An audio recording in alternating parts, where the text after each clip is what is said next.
वैज्ञानिक एक रोग के ऊपर कंट्रोल करने की चेष्टा करते हैं, इतने दूसरा तैयार हो जाता है। पहले अक्षय रोग था, उस पर कंट्रोल किया तो कैंसर हो गया। कैंसर का भी 10-2% को सहारा मिला तो आगे से एड्स शुरू होगी। और तेरा गजब, एक तो एक आगे नई बीमारियां, किसी का कोड लग गया, किसी का किसी प्रकार की तकलीफ, किसी का बेटा मर गया, किसी का पूरा परिवार नष्ट हो गया। अब कलयुग में इसलिए परमात्मा ने कहा था कि मैं अपने बच्चों को कलयुग में संभालूंगा, कि कलयुग में पिछले तो पुण्य आपके पास रहेंगे नहीं, प्रारब्ध में बहुत कम पुण्य आएंगे तुम्हारे हिस्से में और दुख होंगे गणे। और जो पूजाएं तुम उस समय कलयुग में आप कर रहे होगे, जो काल के द्वारा भ्रमित, कोई देवता की, कोई भैरव की, कोई भूत की, कोई पितर की, या काल के द्वारा भेजे गए नकली संतों की, ये 10-12 संत पंथ बना रखे हैं, 15-16 पंथ हैं, और भी ये नए नए पंथ चल गए, इनमें भी आप पूजा कर रहे होगे तो भी आपको लाभ नहीं होगा, क्योंकि आपके पिछले संस्कार नहीं हैं। तो उस समय परमेश्वर ने कहा था कि तो काल ने ये कहा था कि कलयुग में इनको ऐसा कर दूंगा, ये भक्ति के योग नहीं रहेंगे, शराबी, कवाबी, स्वार्थी, निर्लज, ऐसी पिक्चरें बना दी। देखते आप देख लो पश्चिमी देशों में नगन नाच हो रहा है, सरेआम जो घूम रहे हैं जैसे पशु घूमया करें, नंगे, कोई कुर्ते के छोटे छोटे कपड़े पहनकर बहन बेटियां भी सरेआम ऐसे घूम रही है। तो ऐसी निर्लज्जता कर दे। अब ये हमारे समाज में भी घर करने लगी। पहले ओठों पर लिपस्टिक, ये नाखून पॉलिश और उस तरह के लटक मटक, ये पाउडर चटक मटक, ये कोई बहन बेटी हमने करती नहीं देखी। ऐसी वो वैसाएं किया करती थी, उनको घटिया औरतें माना करते थे। और आज देख लो, जब कोई भी पीछे नहीं रही बहन बेटियां, इसी बूंदी पॉलिश लाऊंगी, पूरे नौ न लाल कर लेंगी, मुंह ऐसा बूंदा लाल, देखते बूंदा शक्ल भी ना अच्छी लगे। तो इस तरह की ड्रामाबाजी इस काल ने करवा दी, हमें निर्लज बना दिया। और सरेआम डांस करती हैं ब्याह शादी में, बेटियां नाचे, उड़े बाप नाचे, उड़े बेटी नाचे, उड़े माँ नाचे। अरे थारा गजब, इधर वैसा ही नाचा करती थी कि तो बंद कोठों में, आज सरेआम नचा दिए काल ने हमारे को, हम निर्लज हो गए। अब इस समाज को देखो, कल बताया था आपको कि इस शिक्षा का अवगुण घना है, लाभ एक है। और ये लाभ सब अवगुणों को सेट कर देगा। कि अवगुण ये है कि निर्लज्जता, चातुरता, हम एक दूसरे के जो है ना प्रिय नहीं रहे, अपनी चतुरता के कारण काग बन गए। काग क्या करता है कि जैसे कौवा होता है, गधे की चोंच कमर टूटी होती है और उस दुखती उस जख्म को ही दूनी चोंच मार मार कर उससे खाता है। हम इस चतुरता के कारण रिश्वत लेते हैं, किसी का काम नहीं कर अधिकारी, पैसा लेने के लिए उनको 100 ऑब्जेक्शन लगा कर चक्कर कटाते रहते हैं। कोई 2 का 20 बनाते हैं। सब घी में मिलावट, दूध में मिलावट, सब्जी में, हर चीज़ में मिलावट। कहते हैं ऐसा इंजेक्शन लगाते हैं, बेल का तोरी तड़के इतनी लंबी हो ही पावे। थारा गजब वही, सिर्फ वो बेचन खाते रहे कि थारा पैसा, तुम्हें पैसा मिल जाए, हुकंड क्रुक। तो ये चतुरता आ गई। अब डॉक्टर लोग देख लो, सभी तो नहीं हुआ करते, लेकिन 80% इतना जुल्म करते हैं। 2 रुपये का 100 रुपये मांग ले, 200 मांग ले, कोई टाल नहीं, 500 मांग ले, 1000 गरीब आदमी से। और भी किसी स्तर में देख लो, आप कोई पीछे नहीं रह रहा। जिसका भी जहाँ दाव लगता है वो तुरंत डंक मार देता है। जिसके पास कोई मिलावट मिलावट करने सथाना नहीं है, वो तो करेगा कहाँ से। तो अब इसमें अवगुण तो इतने हो गए, माया माया दिखाई देती, ना भाई दिखता, ना बाण दिखती, ना भगवान दिखाई देता। और गुण इसमें एक है इस शिक्षा में कि हम अपने सदग्रंथों को स्वयं पढ़कर भगवान पहचान लेंगे। और इस भगवान के पहचानने के उपरांत, इस ज्ञान को सुनने के बाद अपने आप ये माया की हवस नष्ट हो जाएगी।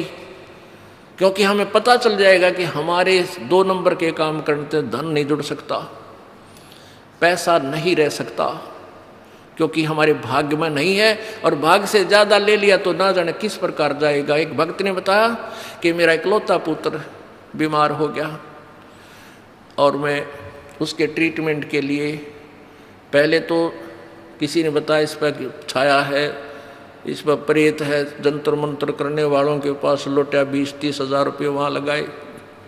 फिर डॉक्टर लोकल हॉस्पिटलों में दिखाया, वहाँ काफ़ी पैसे लगे। फिर बताया इसके दोनों किडनी फेल होगी, all India medical institute Delhi गया, वहाँ किसी से रिश्तेदार से ले लवा के वो गुर्दा पैसे वैसे दे के कहते उसके 3 लाख रुपए लड़के के लगे, दोनों किडनी चेंज कराई। वो किडनी तो सफल होगी, सुख की सांस ली, 3 लाख रुपये लाग गए, और 6 महीने के बाद वो इकलौता पुत्र बस एक्सीडेंट में मर गया। ओ तेरा गजब है, टक्कर मार मार कर रोया। उसने जब ये ज्ञान सुना कि जो तुम 2 नंबर से पैसा इकट्ठा करना चाहते हो तुम्हारे भाग्य में नहीं है, अगर ऐसा इकट्ठा कर भी लोगे तो अगर 2 लाख कर लिया तो 3 लाख रुपए तुम्हारे ना जाने किस कारण से और कहाँ से निकल जाएंगे, और वो पाप रह जाएंगे ज्यों के त्यों, जो आपने फिर भोगने पड़ेंगे। वो पाप यूं के यूं रह जाएंगे, पैसा नहीं रहेगा जो तुम्हारे भाग्य में नहीं था, तुमने धक्के से कहीं से इकट्ठा भी कर लिया था। तो उसने फिर अपनी कथा बताई कि जैसे ऐसे मैं बहुत जुल्मी आदमी था, अब आपके ज्ञान से आंखें खुल गई।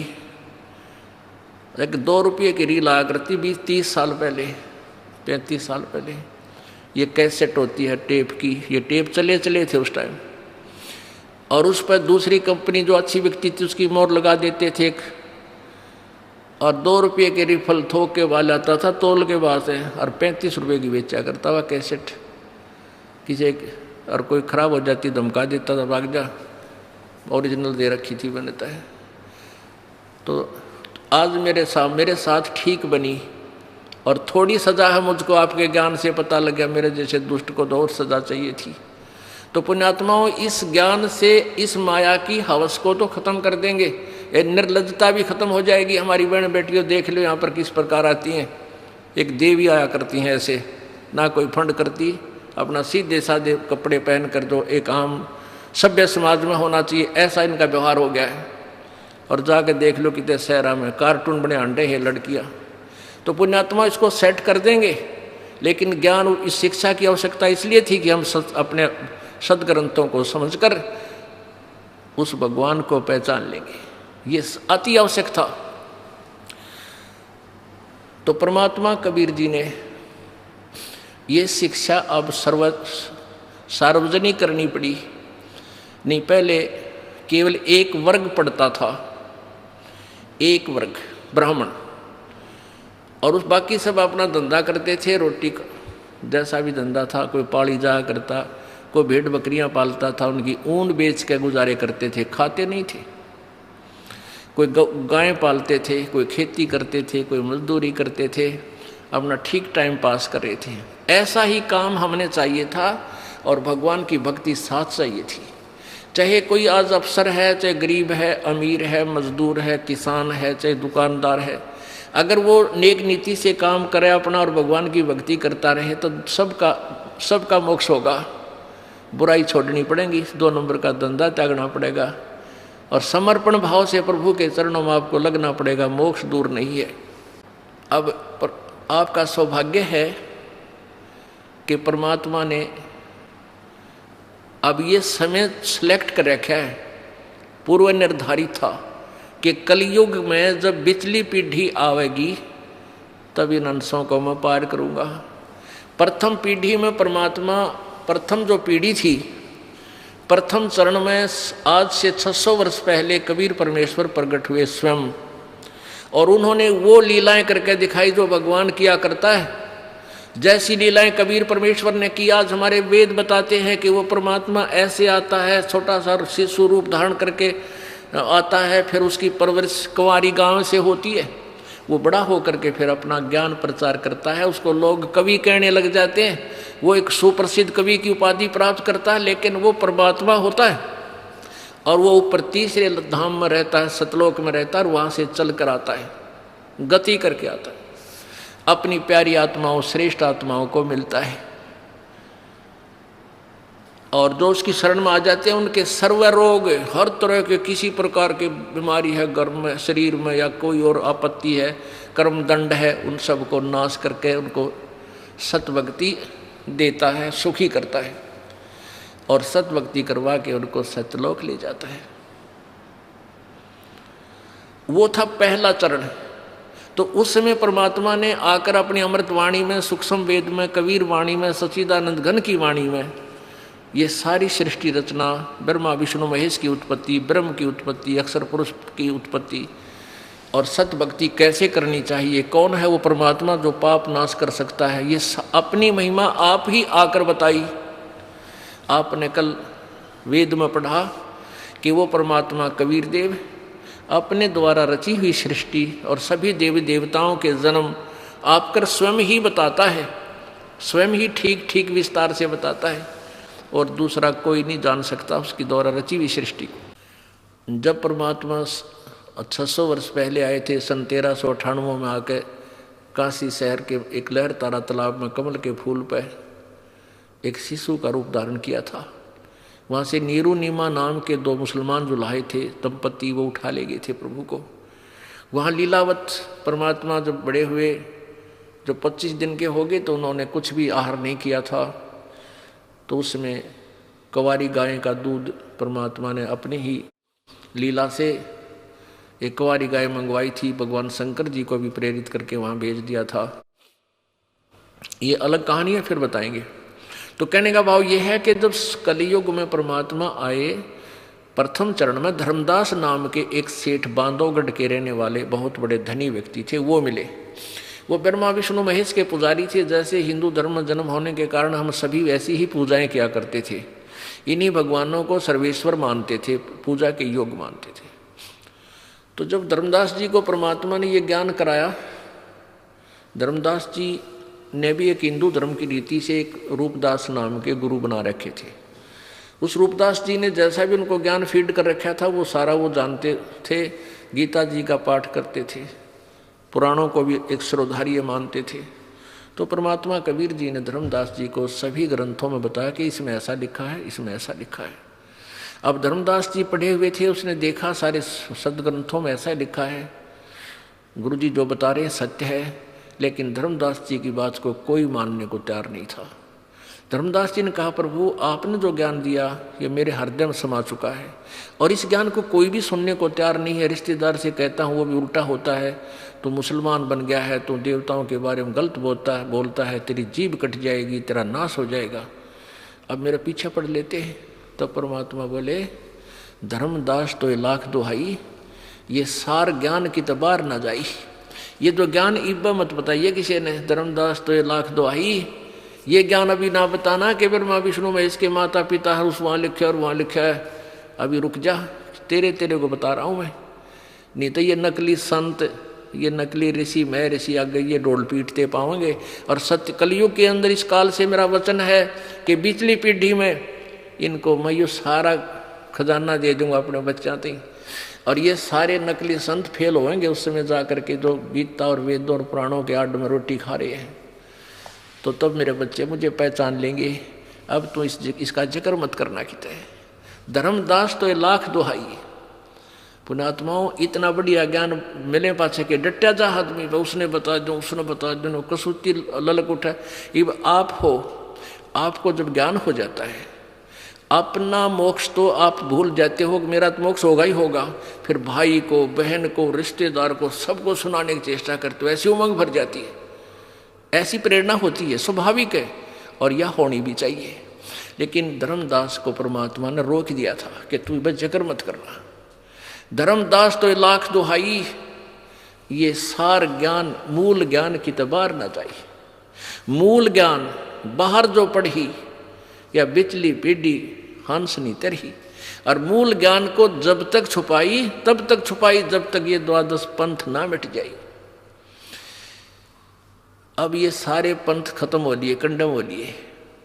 इन सभी पंथों की आज तक जितने भी पंथ थे, सबके द्वारा लिखी हुई अनुभव की पुस्तकों को इस दास ने पढ़ा, और वेदों के ज्ञाता समझे जाते थे उनके अनुभव की पुस्तकों को देखा, सब यूजलेस पाई। उनकी सीडी बना दी, उनके फोटोकॉपी बना दी, ऐसे प्रोजेक्टर में दिखा दिखा के पूरे समाज में भेज दी कि ये बताते थे। अब ये कह नहीं सकते कि हम ऐसा ज्ञान नहीं देते थे, क्योंकि उन्हीं की पुस्तक उन्हीं के द्वारा पढ़ दास ने बोलकर सुनाकर सबके सामने रख दी। अब ये सूख जाएंगे, खत्म हो जाएंगे, खत्म हो गए ये समझो, क्योंकि बुद्धिमान समाज है, इस ज्ञान को समझकर तुरंत समझ जाता है कि उन संत के पास कोई ज्ञान नहीं है।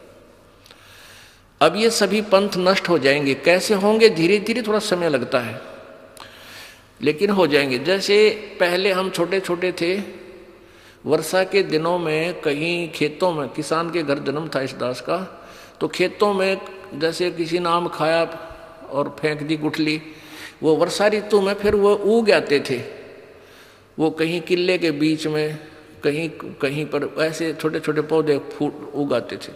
हम उनको वहाँ से निकाल कर और एक ऐसे स्थान पर लगाते थे जो फिर खेती करते समय डिस्टर्ब ना करें और पौधे भी बन जा, पेड़ भी बने। तो हम वहाँ से उखाड़ते थे ना, और किसी की नीचे से मिट्टी हट जाती थी, वो जड़, उसकी जड़ें दिख जाती थी, तो यूं कहा करते, तेरा पौधा कोई ना लागे सूखेगा, तेरे पौधे की जड़ राम ने देख ली, तेरे पौधे की जड़ राम ने देख ली, सूखेगा। और वो सूख जाता था, क्योंकि वहाँ से पाड़ के लांदे फिर दूसरे खेत में ले जाते, इतना वह मिट्टी जिसके नहीं होती उतना वह पौधा ठीक नहीं, वो रहती नहीं उसके अंदर वह क्षमता, तो वहाँ लगाते तो वो सूख जाया करता, एक दिन 2 दिन बाद 2 दिन हरा दिखता, फिर सूख जाता था।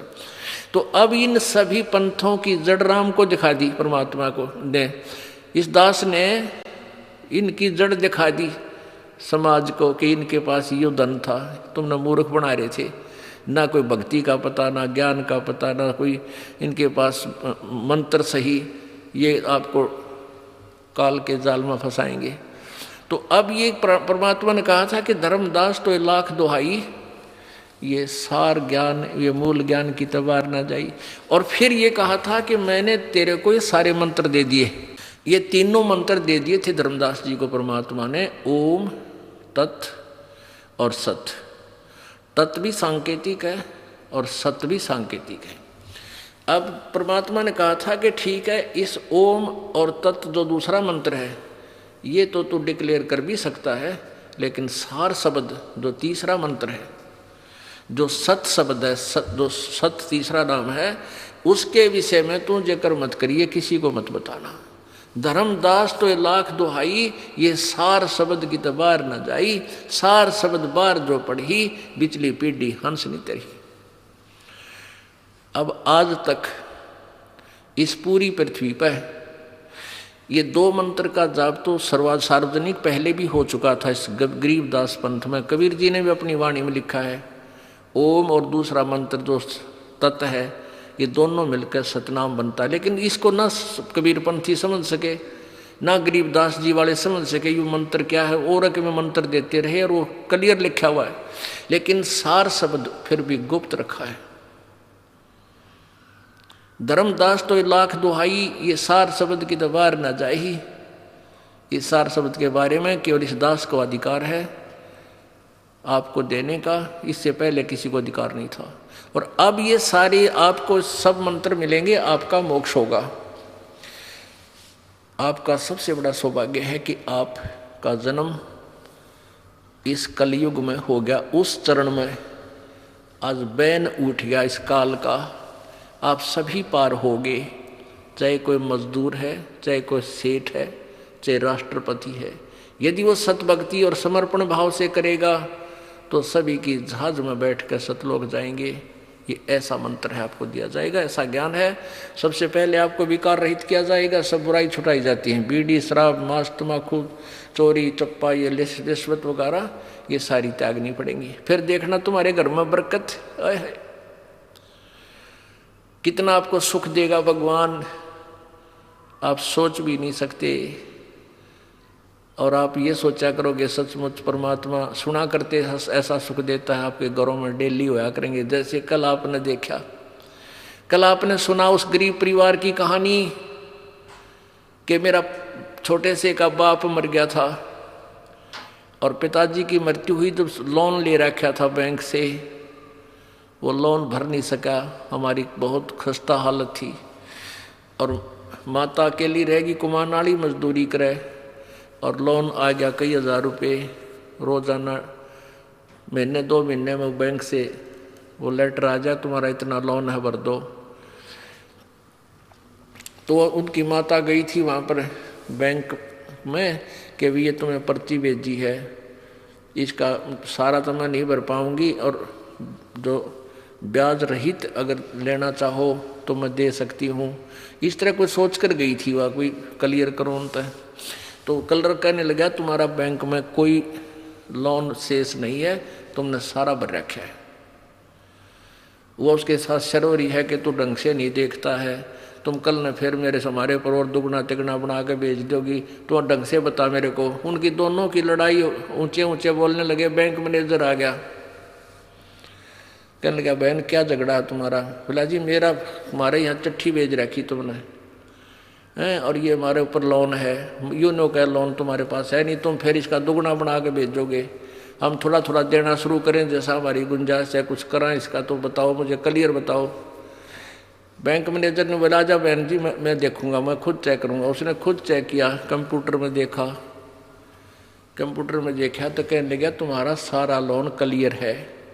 वह फिर शर होगी न, बोली तुम मत बकाओ मेरे को, ये तुमने चिट्ठी भेज रखी। वह चिट्ठी उसने दी पाड़ और लिख कर दे दिया कि तुम्हारा कोई लोन नहीं है, मोहर मार दी। बोलो सतगुरुदेव की। अब परमात्मा ने कैसी रजा करी, उनके अकाउंट तो लोन ने खत्म कर दिया, उनके अकाउंट में नहीं रहा, नहीं तो वो उनका ऊपर पड़ा कलर का बेचारा गए, मान लिया वो लिख के भी दे देते थे, तो उनके उस खाचा में सारा खत्म कर दिया। और परमात्मा ने के लागे देरी, वो घर भर दे परमात्मा आपका पैसे से, ये सत्कर मान लेना। ऐसे भक्त हमारे को बताते हैं जी मेरे एक बार 5,000 रुपये बढ़ गए, इतने पैसे धरे थे 3 बार गिन के गरीब आदमी, और 5,000 रुपये बड़े पाए। तो पुण्यात्माओं विश्वास रखना मालिक पे, 2 नंबर के धंधे करके दूने पाप कमाओगे और अंत में पापों की गाड़ी पर ले जाओगे। यहाँ परमात्मा आपके आने वाली आपत्तियाँ, जैसे आपके ऊपर कोई पाप कर्म के कारण कोई दंड आना, उसको भी खत्म करेगा। तो इसलिए परमात्मा बताते हैं, अपनी महिमा आप बताते हैं, आजा बंदे शरण राम की फिर पाछे पछतावेगा। भाई आजा बंदे शरण राम की फिर पाछे पछतावेगा। इसलिए परमात्मा कह रहे आ जाओ तुम अब भी मेरी शरण में। जैसे गीता जी अध्याय नंबर 18 के, गीता जी अध्याय नंबर 18 के श्लोक नंबर 62 में गीता ज्ञान दाता कहता है कि अर्जुन तू सर्वभाव से उस परमेश्वर की शरण में जा, उसकी कृपा से ही तू परम शांति और शाश्वत स्थान यानी सत्यलोक को प्राप्त होगा। परम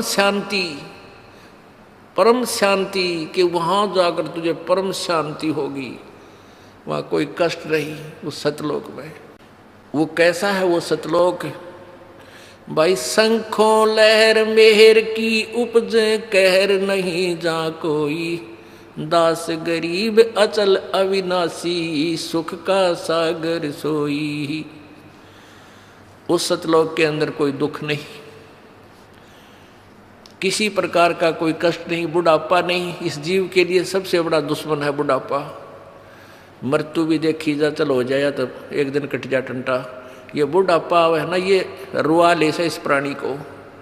और इस कलयुग में तो और ज़्यादा ना बालक अच्छे रह रहे, ना कोई ऐसी पुत्र वधुओं को ज्ञान रहा, बेटियों को जो थोड़ी बहुत दया धर्म भी वो खत्म होती जा रही है। तो इस प्रकार ये बुढ़ापा, इस समय का बुढ़ापा सबसे बड़ा कहर होगा आपके लिए। पहले तो लाज शर्म करा करते, कोई पड़ोसी कह देता, रिश्तेदार ते भी नो डरा करते, भी कुछ आकर टोक देगा, बूढ़े ही सेवा ना करते। इब तेनों कहें तू ले जा, तने घना अच्छा लग गया तो कर ले सेवा इसकी। तो इतने निर्लज हो गए हम। तो अब हमने भगवान की घनी जरूरत है। और सही भक्ति करेंगे तो बुढ़ापा आपका ऐसा कट जाएगा ना, बेरा भी ना पटन दे भगवान। 100 तो दर्दा तो दूर करेगा, कोई आपत्ति आओगी हल्की सी करके टाल देगा आपको। आखिरी सांस तक आपका हाथ पैर चलते रहेंगे, आपको स्वस्थ रखेगा। तो ये बुढ़ापे वाला कहर भी टल जाएगा और सतलोक भी प्राप्त होगा। और इस मार्ग पर कैसे लगना चाहिए, इस मार्ग पर हमने कितना समर्पण चाहिए, कितनी दृढ़ता चाहिए। बालकों का खेल नहीं है ये। हम एक तो स्वार्थवश लगे रहे, 2-4 काम हो गए, एक कार्य नहीं सरा तो मन में दोष आ जाता है, कोई लाभ नहीं हुआ। हमने टारगेट जो बना रखा होता है, अगर वो हो जाए तो हम समझते हैं भगवान ने ठाठ कर दिए। और हो सकता है जिस उद्देश्य से आप परमात्मा से डिमांड कर रहे हो और वो वस्तु आपके लिए आने वाले समय में आपके लिए हानिकारक हो, तो परमात्मा वो आपको देगा नहीं, वो नहीं देगा यदि आप भगवान से की शरण में हो।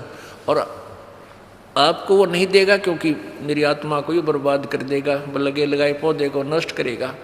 और आप ये सोच लेते हो परमात्मा ने ये हमें लाभ क्यों नहीं दिया, और आप भगवान से दूर हो जाओगे तो आपका दुर्भाग्य होगा। इसलिए ये रह रह कर ज्ञान दिया जाता है कि आप रोगी हो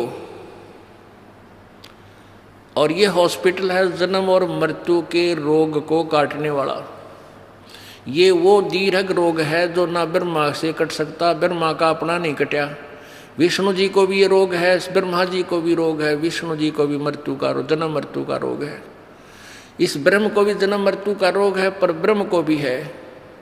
केवल एक परम अक्षर ब्रह्म है वो परमात्मा, जो जन्म और मृत्यु के रोग को काट सकता है। और वो ये हॉस्पिटल है बरवाला आश्रम, सतलोक आश्रम बरवाला। यहाँ पर उस दीर्घ रोग का ऑपरेशन होता है। अब सच परमात्मा के दरबार में आप आगे, जैसे आप हॉस्पिटल चले जाते हो, आज हॉस्पिटल में जाके आप डॉक्टर को अपना रोग बता देते हो, डॉक्टर अपनी जांच करके क्लियर कर लेता है कि हाँ आपको ये रोग है, फिर वो आप कहते हो जी ट्रीटमेंट कर दो। तो उसमें डॉक्टर आपका ट्रीटमेंट करता है, आपका जो है इलाज करता है, तो उसमें आपकी सलाह नहीं लेगा। वो अपने हिसाब से आपको इंजेक्शन लगाना है इंजेक्शन लगाएगा ही लगाएगा, ग्लूकोज लगानी है ग्लूकोज लगाएगा। और यदि ऐसी कोई स्थिति आ गई तो आपका ऑपरेशन भी करेगा। हाँ, इतना अवश्य बता देगा कि इसके ऑपरेशन की आवश्यकता पड़ेगी, बोल तरीके सलाह है। यदि आप कहोगे ऑपरेशन नहीं कराता तो जा अपने घर में मर, ऑब्जेक्शन है तो जा, फिर जाते मरेगा। तो ऐसे ही यहाँ आप आगे, और ये दास डॉक्टर है, परमात्मा कबीर जी की पावर से सारा काम होगा। तो आपको जैसा भी कुछ मिले, जैसा भी मालिक रखे, आपको नो ऑब्जेक्शन होना चाहिए। यानी जो रखे तो ही रहूं मेरा के सारा, खाने जाद खरीद हूँ गुलाम तुम्हारा। परमात्मा जैसे भी आपको रखे, अब चाहे आपको ये दिखे कि हमारे ये हानि होगी, नहीं, हानि नहीं, ना जाने के बड़ा कहर टाल दिया आपका, आप नहीं सोच सकते, आप बालक हो। एक 2000 10,000 रुपये की हानि में आपका 10 लाख का नुकसान भी टाल देगा परमात्मा। और आप ये सोचोगे कि हमें ये हानि नहीं होनी चाहिए थी, हमने नाम भी ले रखा है, तो ये आपकी गलती है। पुण्यात्माओं, परमात्मा कबीर देव जो है ये हमारे पाप कर्मों का नाश कर देता है। अब जैसे आप सोचते हो कि भी हमें ये हानि नहीं होनी चाहिए थी, हमें ये नहीं होना चाहिए था, तो फिर आप इस भक्ति का लाभ प्राप्त नहीं कर सकते। जैसे आप यहाँ आए हो, आपको 1 2 3 लाभ तो परमात्मा कबीर जी अपने कोटे मत देगा, ऐसा लाभ देगा आप सोच भी नहीं सकते कि मुझे ऐसा सुख हो गया भगवान हे परमात्मा। अब यहाँ जो भाई बहन आते हैं, जो 2 वर्ष 3 वर्ष के लग रहे हैं, 4 वर्ष के 5 वर्ष हो गए, वो शुरू में आते हैं, जो तो ये कहें जी हमारा ये नुकसान हो गया, ये लाभ नहीं होता, ये बीमारी होगी, ऐसा नहीं होता। 2 वर्ष के बाद जो सच्चे दिल तो लगते हैं, नाम खंड नहीं करते, 2 वर्ष के बाद उनके पास जुबान नहीं रहती, हमके मांगा भगवान तो बिना मांगे देने लग जाता है, इतना सुख दे देगा आपको। अब वो जो नए नए आते हो तो अपने दुख बताते हैं, और उनको क्योंकि आपके पिछले पुण्य नहीं थे, बैटरी चार्ज नहीं थी, तभी तो आपको दुख हुआ, आपके प्रारब्ध में वो पाप थे। अब परमात्मा ने आते ही वो पाप काट के आपके सुख लिख दिए, तो अपने कोटे से आपको दिया। फिर आपको कहा जाता है कि बेटा, बच्चा बेटी, अब तू भक्ति करके ये अपनी कमाई स्वयं कर। एक दो सुख तो इसलिए दिया जाता है कि ये पहचान ले कि भगवान है यहाँ पर, और फिर आपने स्वयं अपनी मजदूरी करनी पड़ेगी, तभी तुम सेठ होगे। तो यहाँ आते हो, जैसे कोई भक्त आता है, पहले तो आप सच्चे दिल से शुरू में लगते नहीं। यदि आप शुरू से ही समर्पण कर दो और छोड़ दो सब पूजाओं को, देखना आपके ऊपर 1 वर्ष के अंदर वारे न्यारे कर देगा भगवान, लेकिन नहीं कर पाते। उसके लिए काल ने हमें कैसे बांध रखा है, जैसे एक परिवार में एक आदमी नाम ले लिया एक व्यक्ति ने, और 5 व्यक्ति अनुपासना करने वाले, तो आपके नियम को वो खंड करवा देते हैं, और फिर आपको हानि होने बराबर रह जाती है, वो लाभ पूरा नहीं मिलता।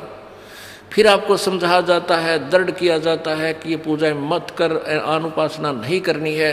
परमात्मा कबीर जी कहते हैं, 100 वर्ष तक सतगुरु पूजा, एक दिन अनुपासी, वो अपराधी आत्मा फिर पड़े काल की फांसी।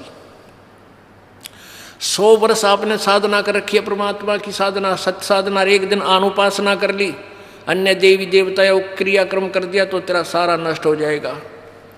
वो अपराधी आत्मा फिर पड़े काल की फांसी, यानी वो पिछला किया हुआ नष्ट नहीं होगा, लेकिन काल के जाल में फंस गया, नाम टूट गया, और काल फिर तेरे पिछले पुण्य के आधार पर तुझे नचाएगा, स्वर्ग में देवता बना देगा, ब्रह्मा विष्णु महेश बना देगा, पदवी दे देगा, फिर आपकी मलाई जो बैटरी डिस्चार्ज हो जाएगी, फिर गधे की योनि दे देगा, यानी काल की फांसी में फिर रह गया। तो ये साधनाएं आपने जो हम बताते हैं, शुरू में ही प्रारंभ से ही दृढ़ निश्चय करके आओ, और सब आप अनुपासना को और सब मर्यादा जो आप हमारे नियम को भंग करती हैं, इनको तुरंत त्याग दो, और फिर देखना। अब जैसे कोई भक्त आता है अनजान, जो ज्ञान नहीं समझ रहे, वो कहते हैं जी मेरे को ना 4 महीने हो गए नाम लिए ने, मेरे को 10 महीने हो गए और मुझे कोई लाभ नहीं हो पा रहा, मैंने पाठ भी करा दिया, ज्योति भी बोल दी। उसके 2 कारण हो सकते हैं। एक तो ये है कि आपने बीच में कोई नाम खंड किया हुआ है, या आपका नाम खंडित है। जब नाम कनेक्शन कट गया तो पावर आएगी नहीं, तो बिजली नहीं आएगी, तो आपके पंखे चले ना कूलर चले। दूसरा ये कारण हो सकता है कि आप जैसे सर्दियों के मौसम में आपने स्वेटर भी पहन रखी है, जूते भी पहन रखे, और फिर भी आपको सर्दी लग रही है,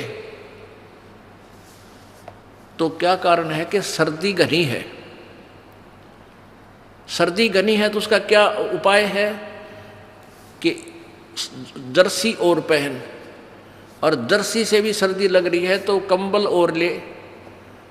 उसका विकल्प यही है, और तरीका नहीं। अब कोई ये कहे कि मैंने स्वेटर भी पहन रखी और फिर भी सर्दी लगती है, क्या फ़ायदा हुआ, मैं तो स्वेटर निकाल कर फेंक देता हूँ, तो वो बोली बूझ होगा होता है। अब आपने नाम ले लिया, आपने जोत भी चढ़ा दी, जोत भी लगवा दी, धर्म पाठ भी करवा दिया, और फिर भी आपके ऊपर थोड़ी बहुत आपत्ति है, तो पाप कर्मों की सर्दी बहुत भयंकर है। यदि देखो आपने कंबल ओढ़ लिया, कंबल ओढ़े हुए और फिर भी सर्दी लग रही है, तो क्या उस कंबल को फेंक देने से सर्दी खत्म हो जाएगी? नमूनिया होगा। कंबल ने जितना उसकी क्षमता थी उतना प्रोटेक्शन आपका कर रखा है। अगर ये कंबल भी ना होता इतनी सर्दी में तो नमूनिया हो जाता आपको। तो ऐसे ही आपके ऊपर पाप कर्मों की सर्दी घनी है, और इतना कुछ धर्म करने के बाद भी थोड़ा बहुत ठूठा कितने हाथ पाँव ठंडे हो रहे हैं, तो क्या नाम छोड़ देने से आपको लाभ हो जाएगा? वो नाम रूपी कंबल को फेंक देने से, धर्म रूपी कंबल को फेंक देने से आपको हानि होगी। उसका तरीका है कि और बढ़ा, रजाई ओढ़नी पड़े, रजाई ओढ़, और आग बाल कर सेंकना पड़े तो आग बाल कर, हाथ पैर सेंक के अपना गर्मी प्राप्त कर। तो ऐसे ही इसी तरह धर्म और बढ़ा, पुण्य बढ़ा, पाठ और कर, जोत चढ़ा, जैसे एक टेबलेट थे पेट का दर्द ठीक ना हुआ 2 ले, एक दिन बना हुआ तो लगातार 1-1 महीने भी गोलियां खानी पड़ जाती है जब वो इलाज होगा उसी तरीके से। तो आपका जो ये पाप रूप कर्मी जो कर्म रूपी सर्दी से आप जो परेशान हैं, इसका यही तरीका है और इसमें आपने पीछे नहीं हटना, आगे को बढ़ना चाहिए। और जिनके ये परमात्मा की खटक लग जाती है उनकी क्या स्थिति होती है। लागी का मार्ग और है लगे चोट काल जा करके, लगे चोट काल जा करके, लगे चोट काल जा करके ला।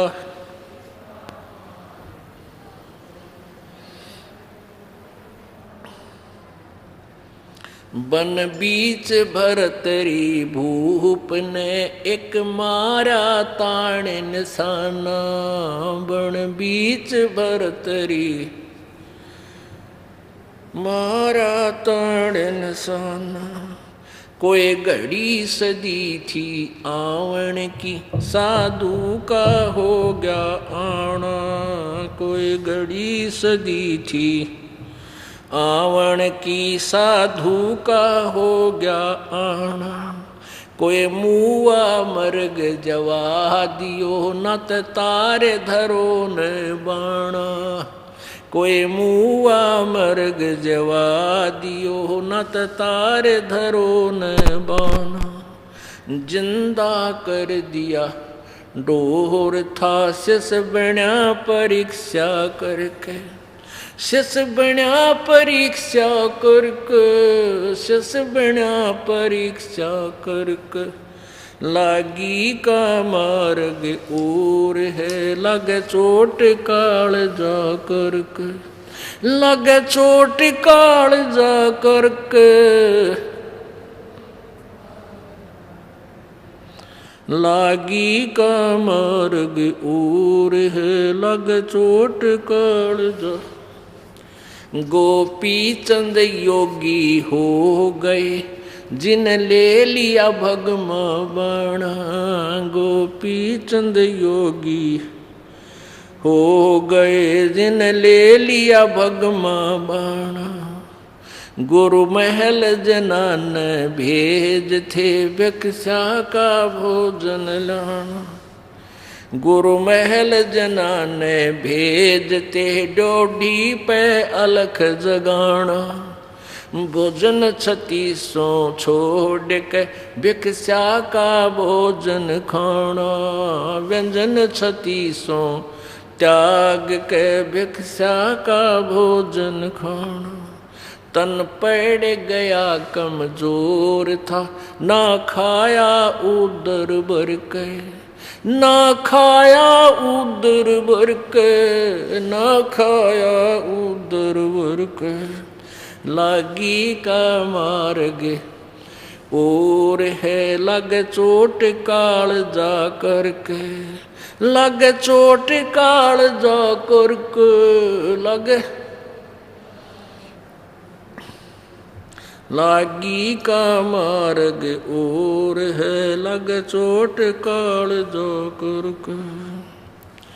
बाजीद कहे उठाओ ऊंट को लोग कहें ये मुआ, बाजीद कहे उठाओ ऊंट को लोग कहें ये मुआ। उठन आली चीज रही ना गया ओड सलानी सुआ, वा उठन वाली चीज रही ना गया ओड सलानी सुआ। कुछ नक्सक बिगड़ा है नहीं बाजीदा अचरज हुआ, कुछ नक्सक बिगड़ा है नहीं बाजीदा अचरज हुआ।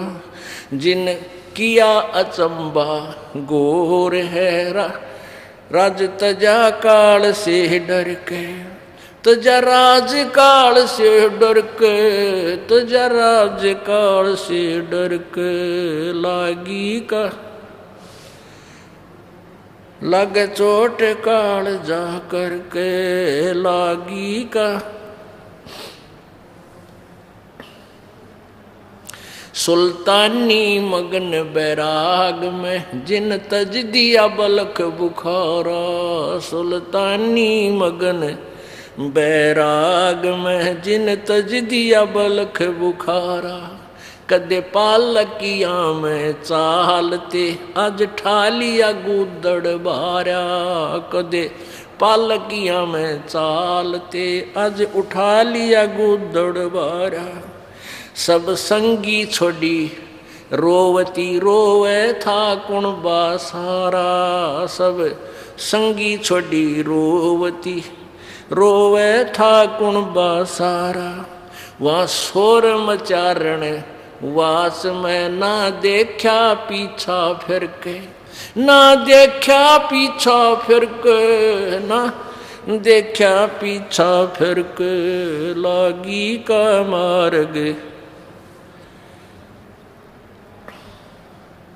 लग चोट काल जा करके। लग चोट काल जा करके लागी का।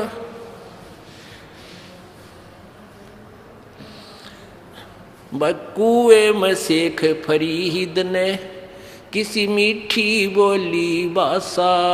कुएं में शेख फरीद ने किसी मीठी बोली बासा। तुम चुन चुन कागा खा लियो रे मेरे हाडा पर का मासा। तुम चुन चुन कागा खा लियो रे मेरे हाडा पर का मासा। मेरे दो नैना मत छेड़ियो मोहे राम मिलन की आशा। मेरे दो नैना मत छेड़ियो मोहे राम मिलन की आशा। जिन करी तपस्या गोर थी वो होए आश्रय हर के। वो होए आश्रय हर के। वो होए आश्रय हर के लागी का मार्ग। लग चोट काल जा करके। लग चोट काल जा करके लागी का।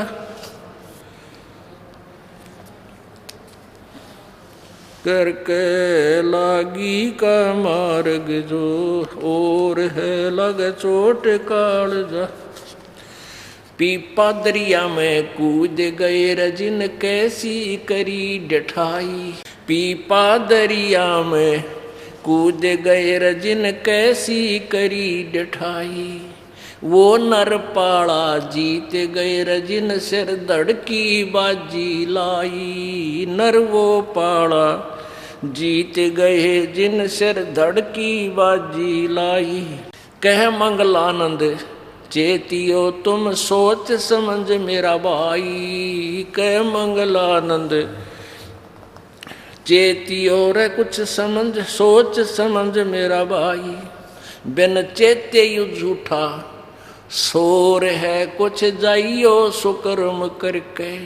कुछ जाइयो सुकर्म करके। कुछ जाइयो रे सुकर्म करके लागी का मार्ग। और है लग चोट काल जा करके। लग चोट काल जा करके। लग चोट काल जा करके लागी का।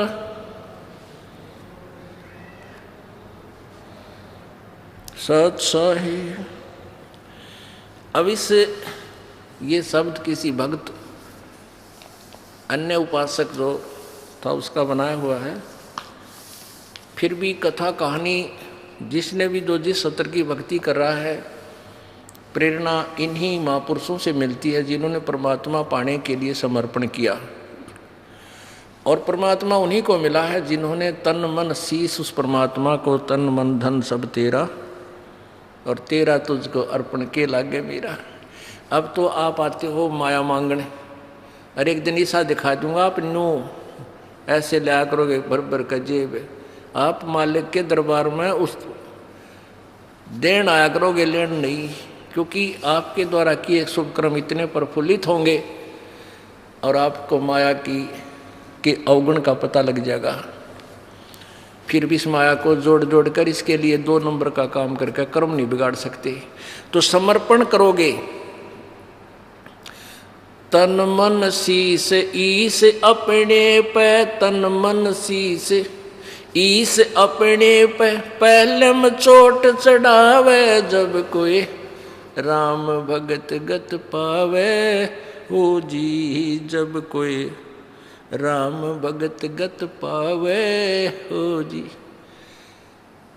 कहने का सारी कुछ प्रक्रिया आपको समझाने के लिए बताई गई है कि आप इस मार्ग पर लगो, उसी दिन से आप समर्पण कर दो, या इस नाम को लो मत, इसको समझो। पहले हमने पुस्तक बना रखी है, वो ले जाओ, बार बार उनको पढ़ो अच्छी तरह, उनको ज्ञान को समझ कर आओ, नाम लो। सतनाम तो तब तक मत लेना जब तक आप इस ज्ञान को पक्का दृढ़ नहीं समझ चुके हो, इसलिए हम लेट करते हैं।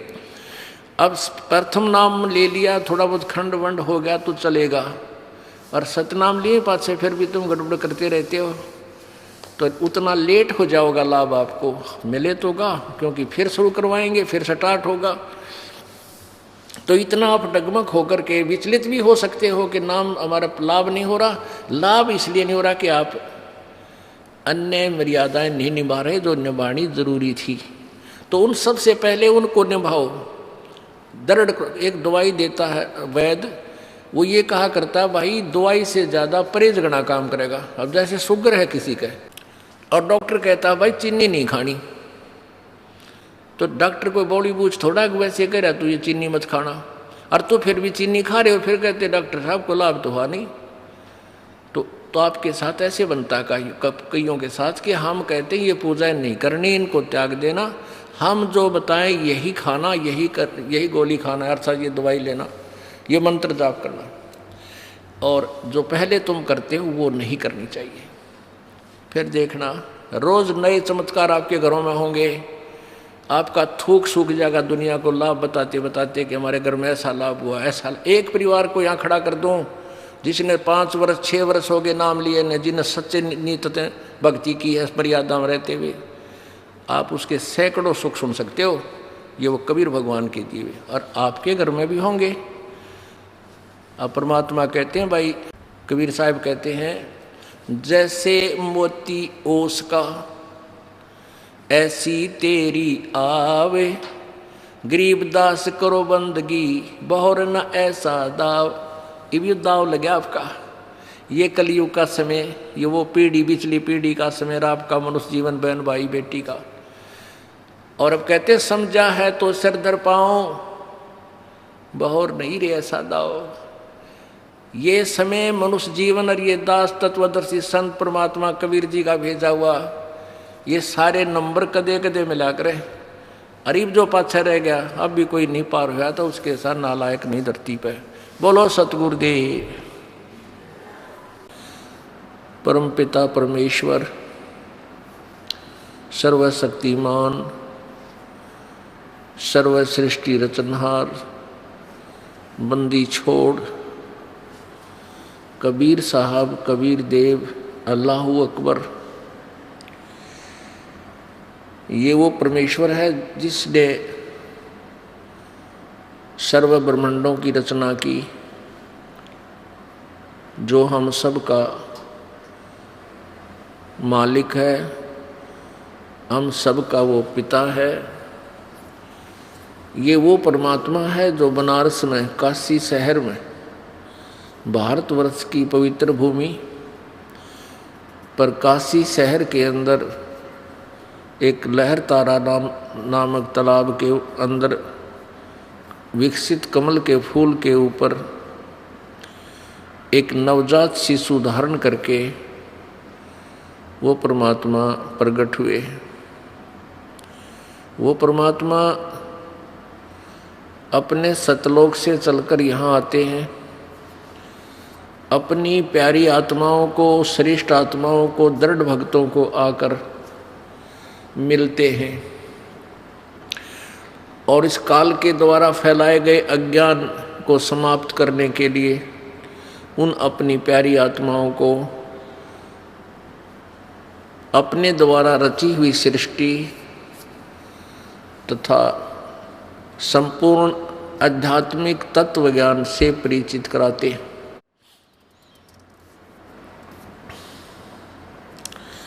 पुण्यात्मा, परमात्मा प्राप्ति कोई कठिन विषय नहीं है, क्योंकि परमात्मा प्राप्ति के लिए मानव शरीर हो, पूर्ण संत हो, पूर्ण संत से उपदेश प्राप्त हो और आपकी सच्ची श्रद्धा और सच्ची लगन हो, अपना दैनिक कार्य स्वाभाविक कर्म करते हुए जिसका जैसा भी कोई कार्य है उसको करते करते आप परमात्मा प्राप्ति कर सकते हो। इसमें जो सबसे कठिन कार्य काल भगवान ने बना दिया वो ये है कि परमात्मा को कैसे पहचाने। जब तक हमें ये दृढ़ विश्वास नहीं होगा कि ये लाल है तो हम उसकी पूरी कीमत नहीं दे सकेंगे। जिसमें हमें ये पक्का विश्वास हो जाएगा कि ये लाल है तो सौदागर उसकी पूरी कीमत देने में आनाकानी नहीं करता। अभी तक हम अपने परमात्मा, अपने मूल मालिक, अपने पिता को नहीं पहचान सके और हम इन ब्रह्मा विष्णु महेश जी, ब्रह्म परब्रह्म, इन्हीं तक के ज्ञान से रंगे हुए थे और हमारी साधना का जो टारगेट था, हमारी साधना की जो अंतिम पहुंच थी वो ब्रह्मा विष्णु महेश, विष्णु और शंकर जी तक ही थी। ब्रह्मा जी को तो हम दंत कथाओं के आधार से रिजेक्ट किए हुए थे कि ब्रह्मा की पूजा नहीं करनी। ऐसा नहीं है, ये भी गलत बात है। ये तीनों एक जैसे, एक ही सत्र के श्री ब्रह्मा जी, श्री रजगुण श्री ब्रह्मा जी, सतगुण श्री विष्णु जी, तमगुण श्री शिव जी, ये एक ही सत्र के भगवान हैं। इनकी एक जैसी पावर है, इनके विभागों का अंतर है। जैसे यहाँ विभाग है, जैसे कोई होम मिनिस्टर है तो गृह मंत्री का महत्व ज़्यादा है। प्रत्येक व्यक्ति गृह मंत्री को ज़्यादा महत्व देता है और दूसरा कोई वित्त मंत्री है या कोई उद्योग मंत्री है तो उनको ज़्यादा महत्व देते हैं। और एक सैर सपाटा मंत्री हो तो उसकी तरफ विशेष ध्यान नहीं होता, वो उसको हम विशेष महत्व नहीं देते क्योंकि उसका जनसाधारण से कोई लिंक नहीं होता, ना कोई बेनिफिट विशेष वो दे सकता। तो ऐसे विभाग का अंतर है। श्री ब्रह्मा जी रजोगुण विभाग के मंत्री हैं, ये केवल सृष्टि जीवों से ये संतानों उत्पत्ति करवाते हैं, दैट्स ऑल। और विष्णु जी सतिथि रखते हैं और इनको कथित रूप से पालन पोषण का भी कहते हैं। ये पालन पोषण करता है, लेकिन पालन पोषण तो एक ही परमात्मा, वो पूर्ण ब्रह्म, वही करता है। और शिव जी को इसलिए पूजते हैं कि ये रिद्धि सिद्धि इसके पास है और ये एक आधा खिलौना साधक को दे देता है। फिर उसके आधार से ये सिद्ध पुरुष, नाथ, ये फिर हल्दी की गांठ प्राप्त करके पंसारी बन जाते हैं। इसलिए इनका महत्व ज़्यादा है। लेकिन अन्यथा ये तीनों भगवान एक ही सत्र की शक्ति के हैं। अब सबसे पहले हमने परमात्मा को पहचानना है। वो कौन है? वो परमात्मा जो हमें पूर्ण मोक्ष दे सकता है। वो परमात्मा कहाँ से पहचाना जाएगा? उसको पहचानने के कौन से हमारे पास प्रूफ प्रमाण होने चाहिए जो हमें मान्य हो? उनमें से हम सर्वप्रथम वेदों को महत्व देते हैं।